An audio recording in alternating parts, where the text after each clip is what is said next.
en 2 horas.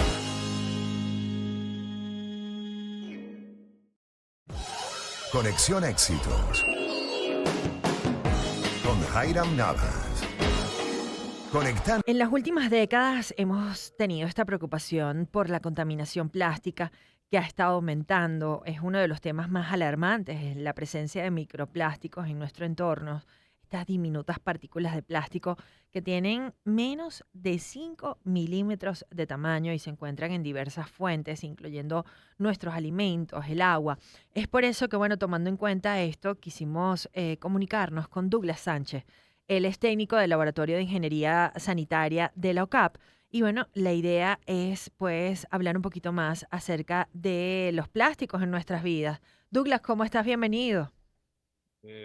Buenos días a todos. Muchísimas gracias. Gracias por la invitación. Un placer poder No, compartir estos espacios con ustedes. gracias a ti por atendernos y sobre todo guiarnos, ¿no? En algo que nos puede dar un poquito, bueno, bastante miedo, porque ayer justamente veía en Póngale el Ojo, que es una sección que hay en Mundo UR, un reportaje donde decían que ya ni siquiera deberíamos calentar la comida en plástico. Y estoy segura que la mayoría de nuestros oyentes lleva su comida al trabajo o llevamos nuestra comida al trabajo en un plástico de estos Tupperware, por llamarlo de alguna forma. Sí, bueno, primero que nada es importante contextualizar un poco lo que es el microplástico, como bien usted lo dijo al inicio, ¿no? Son esas pequeñas partículas iguales o menores a 5 milímetros que se generan bien sea en el proceso de fabricación o bien sea por el deterioro mecánico o algún deterioro químico del plástico, ¿no? Sí hay preocupación más que todo porque estamos muy desinformados en el tipo de plástico que debemos usar para cada cosa, ¿no? Porque el problema del plástico no es solamente su uso, sino el desecho final y para qué está diseñado cada uno de los plásticos. Hay plásticos que son especiales para el transporte de comida. Sin embargo, también exponemos esos plásticos a un deterioro constante cuando estamos normalmente sometiéndolos a altas temperaturas en, al momento de calentar para la comida. Y ahí se está generando un deterioro de esos envases. Y por supuesto pueden ir a a la ingesta y crear algunas alteraciones desde el punto de vista físico en el cuerpo, ¿no? Pero hay otros espacios que son aún más complicados y más propicios para que nosotros podamos estar expuestos a los microplásticos. Por ejemplo, estaba leyendo que en fuentes como el agua, los mariscos, la Correcto. sal, los alimentos procesados, o sea, si no me equivoco, Douglas, me dijeron que ni siquiera me tomara el agua de un potecito de estos de plástico que se me quedara en el carro. Sí, bueno, es que claro, entra también un proceso de temor, ¿no? Porque también tenemos que ser muy cuidadosos con las informaciones. Sí, el gran transporte principal de la ingesta de microplástico está en los alimentos.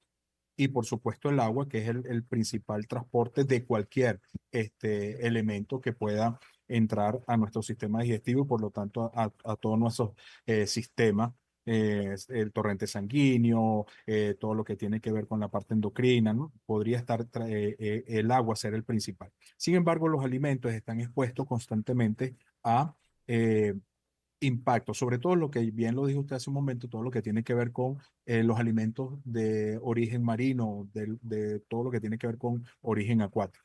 ¿Por qué? Porque es precisamente esos cuerpos los que están recibiendo el mayor impacto de todos los desechos de la basura plástica, bien sea en Venezuela o del planeta en general, porque es que a veces los impactos ambientales no son solamente locales, se convierten en impactos globales precisamente por el dinamismo No, y la que conexión genera del todos los mar, por procesos. ejemplo, ¿no? De los Sí, sí, océanos. O sea, que es correcto. trasladan estas descomposiciones de plástico de un lugar a otro. Y, y, Eso y los es correcto. principales, bueno, están expuestos, ¿no? Todos estos agentes vivos que después nosotros consumimos. Eso es correcto. ¿Y qué pasa? Que hay una degradación desde el punto de vista lo que se llama meteorización, precisamente la meteorización no es más Lo mismo que les pasa a las roscas están expuestas a condiciones ambientales y además de esto, un choque mecánico constantemente entre ellas y eso genera una degradación. Los plásticos tienen la particularidad que suelen degradarse con la luz ultravioleta y si están expuestos constantemente a la luz solar, también se van a biodegradar.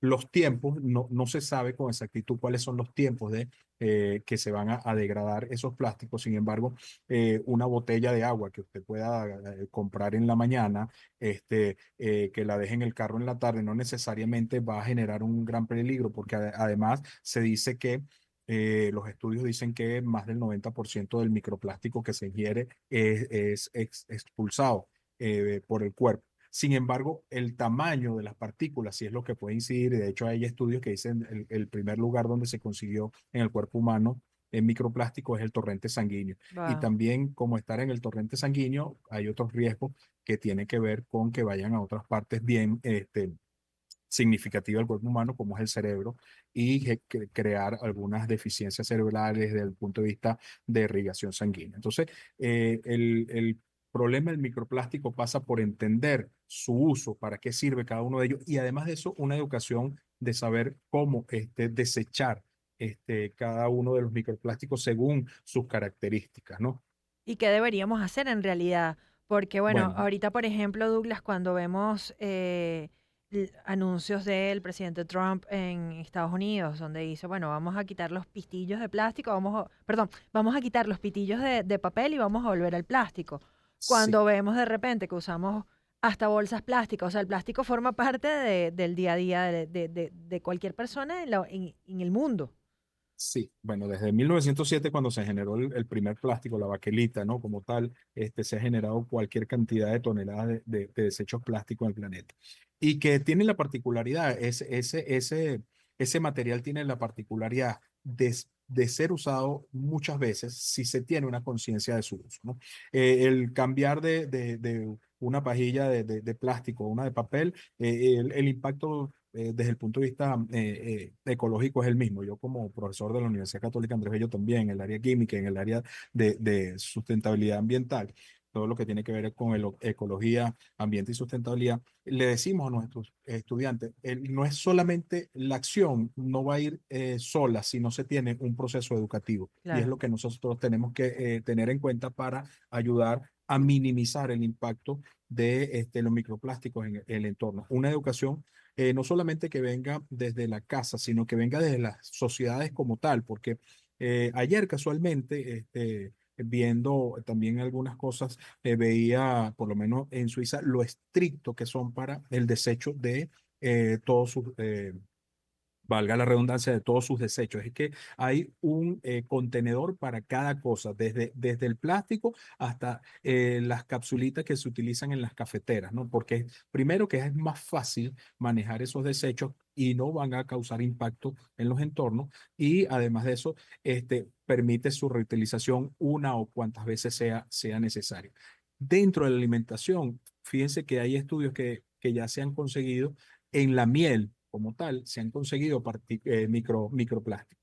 ¿Por Wow. qué? Porque también el microplástico en ese proceso de meteorización anda en los entornos naturales, anda en el ambiente, anda en el aire y están siendo transportados a las colmenas por estos insectos súper necesarios para nuestro ecosistema.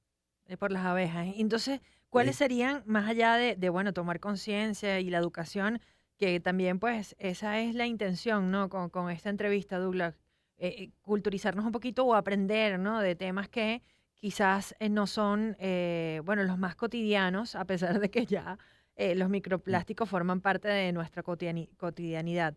Pero te Ajá, preguntaría, ¿qué podríamos hacer? Porque, o sea, si me preguntas a mí cómo expulso el microplástico, pienso que es tomando agua, pero resulta que de repente si tomo agua, sí. capaz sigo con esta cadena, ¿no? Que es Claro, interminable. claro. Sí, es una pregunta que pareciera que no tiene respuesta, ¿no? Ujú. Entonces, primero que nada, es una cuestión de entender y educarse sobre qué son los plásticos. porque es como yo le digo a mis estudiantes en el salón de clase cuando estamos hablando de ecología. No nos interesa a veces en los temas ecológicos porque vemos verdes en todos lados. O sea, creemos que ya con que ver a una montaña y la vemos verde o vemos un jardín verde, ya no, es que el planeta no tiene problema porque ahí hay plantas, ¿no? Y ahí deben haber algunos insectos. No. Es que el que tú veas algo todos los días no significa que la cosa está bien. Igual, como estás acostumbrado y naces, porque es que no solamente es que te acostumbras después que naciste, es que mucho antes de nacer ya tienes contacto con el plástico, ¿no? Todos los medicamentos, todas las jeringas, todo lo que se utiliza para el tratamiento médico lleva plástico. Entonces, entender que vivimos con él, pero que debemos entender cómo disponerlo al final de su uso para poder evitar el impacto. Y eso pasa, como bien dije hace un rato, por la educación de la población, pero también por la población que se encarga de la producción del plástico. Porque es que en el proceso de fabricación de plástico también se utiliza muchísima agua y esa agua está arrastrando microplástico. Entonces, ¿qué hacer para que esa agua no llegue a los cuerpos de agua naturales para que tanto usted como yo, cuando vamos a ingerir agua, tengamos la certeza de que allí no hay microplástico, de que esos desechos plásticos no lleguen al mar? Entonces pasaría porque nosotros entendamos que somos parte de la solución. Educarnos en función de el plástico, no desecharlo en cualquier sitio. Si, aunque en Venezuela no tenemos esa cultura, ¿no? No tenemos esa cultura de, Porque, de reciclaje. Entonces, y es ahí disculpa donde que te se interrumpa, presenta el Douglas. problema social. Claro, No se pero preocupe. empezamos con el reciclaje, ¿no? Pero cuando vamos un Claro. poquito más allá, nos damos cuenta que ese reciclaje por lo general puede ir al mismo sitio donde va el resto de los desperdicios. Entonces, ¿qué estamos Eh, eh, logrando, no? claro, porque es que ahí no estamos hablando de reciclaje, ahí simplemente estamos hablando, en un primer inicio estamos hablando de clasificación, pero la clasificación no significa que después vaya a un proceso de reciclaje, porque Claro, sí, hay gente que se encarga de clasificar y utilizar parte de ese proceso de esos materiales clasificados para el reciclaje. De hecho, nosotros en la Universidad Católica de Andrés Bello tenemos un aula que ahora recientemente hace 2 semestres comenzó, que se llama el aula abierta de reciclaje, donde precisamente estamos enseñando a los estudiantes el uso de el reciclaje de plástico y lo que se puede fabricar con el plástico, porque la universidad se ha convertido también en un ente de recolección de todo el material plástico que genera dentro del campus universitario. qué Eso significa maravilla. que si eso lo entendemos, en las comunidades podríamos hacerlo, pero eso no va a pasar si no hay un proceso educativo que venga desde las escuelas, venga de los liceos, venga de la universidad, pero también un proceso educativo que venga desde la conciencia de las autoridades en tomar como diría en el argot popular, ¿no? Tomar el toro por los cachos. Esto tenemos que llevarlo para atrás. Usted puede clasificar, y yo lo hago, yo que en mi casa clasifico los plásticos, los quito, y entonces trato de usarlo para esto, pero llega un momento que tienes tanto que dices, bueno, no me queda más que ponerlo en el basurero, en una bolsa, solamente los plásticos, a ver si alguien los necesita y lo usa para otra cosa, pero al final seguimos no generando soluciones, sino seguimos teniendo el problema ahí con pequeños paliativos. Bueno, La igual idea es forma, saber cómo tratarlos. claro, Dígame. lamentablemente, bueno, el tiempo es súper corto para Sí, un tema sí, tan denso, pero te dejo sí. la invitación abierta, Douglas, porque, bueno, él es técnico del Laboratorio de Ingeniería Sanitaria de LOCAP. Como bien escucharon, el Douglas Sánchez es alguien suficientemente preparado y cualquier idea que usted considere que podamos hacer para aportar algo positivo o de alguna forma educar a nuestros oyentes, pues cuenten con nosotros porque creo que este tema puede ser, bueno, mucho más extenso de lo que pensamos. Con todo gusto, con todo gusto. Aquí en la Universidad Católica, y bueno, sé que la invitación fue a Douglas Sánchez, pero soy parte de este proceso de enseñanza dentro de la Universidad Católica Andrés Bello, y aquí estamos con las puertas abiertas, y gracias por la invitación para seguir educando. Muchísimas gracias a ti por tu tiempo y sobre todo, bueno, también por esta entrevista tan nutritiva que yo creo que algo nos tiene que haber quedado y que podemos ser parte de la diferencia a partir de hoy.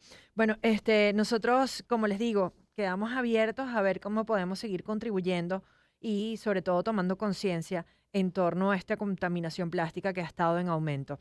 Por nuestra parte, vamos con esto.